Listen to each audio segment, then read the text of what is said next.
चलो रे झोली उठाओ चौकीदार, अब जाने की तेरी रुत आई। मुझे अच्छी इस बात की आ रही है कि गोदी मीडिया का आप नाम ले रहे हो, ये कहीं प्रोटेस्ट में जा रही है तो गोदी मीडिया गो बैक का नारा लग रहा है, और ये 24 में गांव में घुसेगी तो क्या हालत करेगी जनता, उस पर अच्छी आ रही है। मेरा हंसी इस बात का है कि कानून मंत्री थोड़ी सीट दिलाता है यार।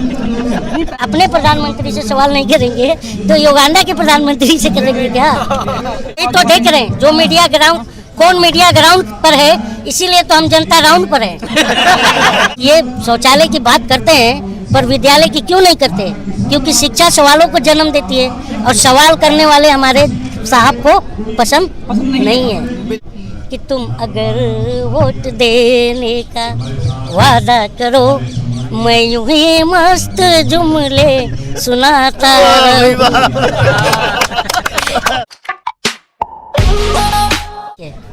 ये जो चेहरा है बिंद्रासर, ये बहुत 1-2 साल पहले भी वायरल हो चुके हैं, और इनकी जो दिल के अंदर जो बात है ना समाज के प्रति, उसको मैं सैल्यूट करता हूँ। और ये जो संदेश है, हम दोनों बैठे हैं, ये सिख हैं और मैं मुस्लिम हूँ, और जो हिंदू हैं जो ईसाई हैं, इस सबको हम मैसेज है इस देश में कि एकता का राज चलेगा, हिंदू मुस्लिम साथ चलेगा। बहुत बढ़िया। तो ये अन्याय हो रहा है, इसीलिए हम यहाँ बैठे हैं। और इसीलिए बिंद्रापा जी भी देखिए, ये कोई मतलब ये इनका कोई एनजीओ ट्रस्ट नहीं है, ये अपने घर से अपने जेब से करते हैं। तो ये एक बहुत बड़ी बात है, ये समाज को मैसेज है।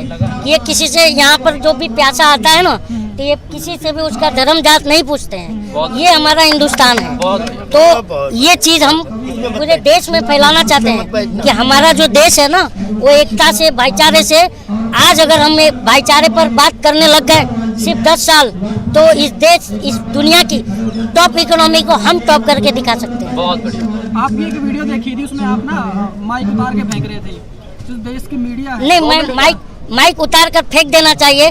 मैं उन सबको भी कह रहा हूँ जो टीवी पर जाकर के हिंदू मुस्लिम की डिबेट में बैठते हैं, वो माइक उतार कर फेंकना उनके लिए था, और उनको संदेश था कि तुम चंद पैसों की लालच में जाकर समाज में नफरत बांट रहे हो। वो हम समाज में, हमारे यहाँ इस तरह का कोई बात नहीं है पटल पर, सिर्फ टीवी पर दिख रहा है कि बड़ी नफरत है, लेकिन हम साथ में रह रहे हैं। साथ में रहने वाले जो हमारे हिंदू मुस्लिम सिख ईसाई जो है ना, हम बहुत दुखी हैं ये सब चैनलों में देख के। अभी एक मुस्लिम महिला भी यहाँ आई थी, बड़ा अच्छा। नहीं, हिंदू मुस्लिम की बात ही मत करो यार, आप ही तो करते हो, इसलिए मैं आपको टारगेट करता हूँ। अच्छा, इस बात को छोड़ो, कल जो ब्रिजभूषण ने एक बात कही थी एक इंटरव्यू में, खिलाड़ी जब मेडल लौटाने की बात कर रहे थे, तो मैं वही बात कर रहा हूँ, 15 रुपए का मेडल बोल रहा था ना, तो मैं यही बात बोल रहा। आपको ये बात कैसे हजम हो गई, ये मुझे आप जवाब दो। क्योंकि जब ये मेडल लाए थे 140 करोड़ जो देशवासी हैं, उनका सीना गर्व से चौड़ा हो गया था। तो 140 करोड़ लोगों की भावनाओं को आहत करने वाली बात है 15 रुपए कि तुम 140 करोड़ लोगों की भावनाओं की कीमत 15 रुपए लगा रहे हो। तो इसीलिए तो कह रहा हूँ कि अगर ये 2024 के चुनाव में आएंगे ना, तो हम जनता बैठे हैं। अब क्या कहने वाले हैं पता है आपको? चलो रे झोली उठाओ चौकीदार, अब जाने की तेरी रुत आई। चलो रे झोली उठाओ चौकीदार, अब जाने की तेरी रुत आई। और 2014 में हमने यहाँ पर बिठाया था, आंखों पर, पलकों पर, तो उस पर है कि इन नैनों की तू था मोती, बातें तेरी निकली झूठी, वादों में तेरी कोई जोर नहीं है, वादे तेरी सब हवाई होती है। जल्दी झोला उठाओ चौकीदार, अब जाने की तेरी रुत आई। हर चौराहे पर से ये जनता की आवाज आने वाली है। ऐसे और कितने गीत आपने बना रखे हैं? जब तक 24 तक आप सुनते चले जाइएगा, मैं थकूंगा नहीं। क्योंकि मीडिया, आप लोग मीडिया हो ना, आप पूछते हो आप थकते क्यों नहीं हैं, तो अब हम नहीं थकने वाले, जनता, और इनको देखते हैं ये कितना नहीं थकते हैं। आपने यहाँ पे करीब आए हुए 7 से 8 दिन हो गए हैं, दिल्ली का जो हाल देखा, आप क्या कहना चाहोगे? ये हाल देखा मुझे अब बहुत दिल खुश हुआ, देख लिए ना, जनता भी देख लिए, ये हाल है। नहीं, ये तो एकता की बात ये है। सब, कोई हिंदू है, कोई मुस्लिम है, कोई सिख है, कोई ईसाई है, सबका और प्यार मिला।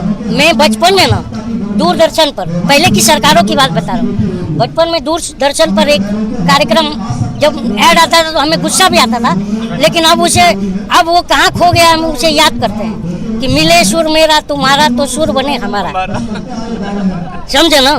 तो उस समय हमें गुस्सा आता था एडवर्टाइज क्यों आ गया, लेकिन आज वो उस एडवर्टाइज को मिस करता है दिल, और हम कहते हैं कि मुसलमान और हिंदू की जान, कहाँ है मेरा हिंदुस्तान, मैं उसको ढूंढ रहा हूँ, मैं उसको ढूंढ रहा हूँ। समझे।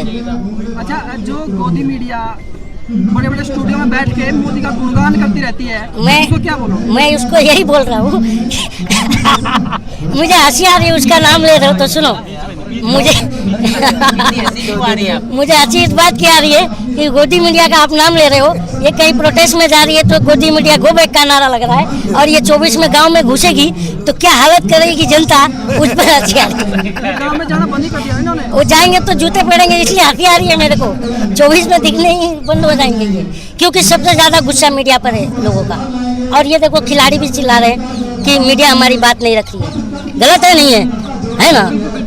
अच्छा, एक बात हो जाना चाहेंगे, आप जब से इन चीजों के अंदर मीडिया को सरकार ने नहीं रखा है, मीडिया को जनता ने रखा है, ताकि हमारी बात सत्ता को पहुंचाएगी। सलीम भाई, अभी क्या लग रहा है, कब तक ये चलेगा? जब तक है जान मैं यहीं रहूंगा बस। कर्नाटक का झटका लगा बीजेपी को, क्या कहना चाहोगे? 440 वोल्ट। लेकिन हंसी एक बात की और आ रही है कि कानून मंत्री को हटाया गया था, तो कानून मंत्री, पहले भी जब बंगाल का चुनाव, मेरा हंसी इस बात का है कि कानून मंत्री थोड़ी सीट दिलाता है यार। नहीं, पहले भी जब बंगाल का चुनाव आ रहे थे तब भी कानून मंत्री को हटा दिया। तो वही तो रविशंकर प्रसाद जी की बात कर रहे हो, तो वही तो हंसी आ रही है कि कानून मंत्री थोड़ी सीट दिलाता है, ये बात है बस। आपने किसको वोट दिया था 19 में? 19 में वो आपने किसको दिया था? हमने बीजेपी को दिया था। हमने भी, हैं? इसीलिए क्यों नहीं दिया? हमने भी दिया था तभी तो। तो आप क्यों विरोध कर रहे हो? अच्छा, किससे करूं विरोध? युगांडा के प्रधानमंत्री से क्यों कर रहे हो लेकिन? सवाल किससे करूं? ये तो सब कुछ चंगा सी। और ये झरना देखकर मुझे लगता है वो जो कह रहे थे वो नंगा सी। हाँ, बहुत गलती तो। अच्छा, एक आध गीत और सुनाए जो अपनी कलम से लिखा हुआ है। एक आपने सुनाया जब आप कह रहे थे कि मैं इसके फंडे से बड़े मतलब अच्छा लगता है चुनाव जीतने का, जो हाँ वो गीत सुनाइए। वो अंधभक्तों वाली बात है। ऐसे न मुझे तुम देखो, वो जीएसटी पर जीएसटी लगा दूंगा, पैसे भी चुरा लूंगा तुमसे और टैक्स भी लगा दूंगा। और अंधभक्तों वाली बात कह रहे हो ना, तो वो ये कि वो हमारे साहब जो हैं प्रधानमंत्री साहब, वो अंधभक्तों से कह रहे हैं कि तुम अगर वोट देने का वादा करो, मैं यूं ही मस्त जुमले सुनाता तुम मुझे देखकर सिर हिलाते रहो, मैं तुम्हें देखकर ताली बजाते हुए, ताली बजाते बड़बड़ाता रहा।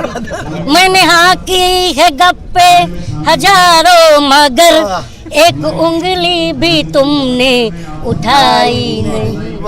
बेच डाला है मैंने सुनहरा वतन, एक सिकन तेरे माथे पर आई नहीं। तुम गधे की तरह बोझ ढोते रहो, मैं पिछले पे चाबुक चलाता रहूं। ताली बजाते हुए। बहुत बढ़िया, बहुत बढ़िया, बहुत बढ़िया, बहुत। अच्छा, जो मीडिया ग्राउंड पर है, सुनने में आ रहा है जो अपने डिजिटल के फेसबुक और यूट्यूब के हम वही तो देख रहे हैं, जो मीडिया ग्राउंड, कौन मीडिया ग्राउंड पर है, इसीलिए तो हम जनता राउंड पर है। नहीं, उसको भी ना ये आईटी सेल उनका जो बैठी है सरकार, उनका आईटी सेल इनकी रीच गिराने पे लगा हुआ है, क्या कहना चाहोगे? कानून मंत्री इसलिए तो आप बोल रहे हो, इसीलिए तो मुझे हंसी आ रही है कि कानून मंत्री सीधे दिलाता है। ये बताओ, ये बात है, मतलब तपस्या कहीं और हो रही है, असर कहीं और हो रहा है। सुनने में ये भी आया है कि जो कानून मंत्री है जो रिजिजू जी, उन्होंने उनको ये बोला गया था कि आप ट्विटर के ऊपर कुछ ऐसा कानून लाओ इसको खत्म करने का, तो वो तो उनसे हो नहीं पाया और वो कर्नाटक हार गई। अच्छा, एक बात बताइए साहब, ट्विटर पर ऐसा कानून लाएं, आईटी सेल जैसे सोशल मीडिया पे ऐसे कानून लाएं, तो आप सोशल मीडिया के वजह से थोड़ी बहुत जो जनता जो है, आप जो भी बंधु हैं, इनके वजह आप लोग की वजह से जनता में थोड़ी बहुत अवेयरनेस जा रही है। तो ये तो चाह रहे हैं कि वो भी ना जाए। मैं इसीलिए तो बात कह रहा हूँ कि ये शौचालय की बात करते हैं पर विद्यालय की क्यों नहीं करते, क्योंकि शिक्षा सवालों को जन्म देती है और सवाल करने वाले हमारे साहब को पसंद नहीं है। इसलिए तो आप लोग दिखा देते हो कि मिड डे मील में बच्चे नमक रोटी खा रहे हैं तो आपको ही ठेल देते हैं, सलीम भाई जैसे कि केरला और आप लोग हम जनता को डराते हो कि आप बोल क्यों रहे हैं, प्रधानमंत्री के सवाल क्यों पूछ रहे हैं, नहीं तो आप जेल चले जाओगे। अरे भाई आप हमें क्यों डरा रहे हो? हम अपने प्रधानमंत्री से सवाल नहीं करेंगे तो युगांडा के प्रधानमंत्री से करेंगे क्या? ये बात है। अभी तो नड्डा जी कह रहे थे 2014 से पहले केरला बुलेट लेके चल रही है सरकार। कितना ठोस था? कितना ट्रूथ था, हाँ, कितना सच्चाई दिखाई? इतनी सच्चाई है जितना गंगाधर और शक्तिमान की। गंगाधर ही शक्तिमान, समझ गए? धन्यवाद कलीम भाई, बहुत बहुत धन्यवाद सर आप सब।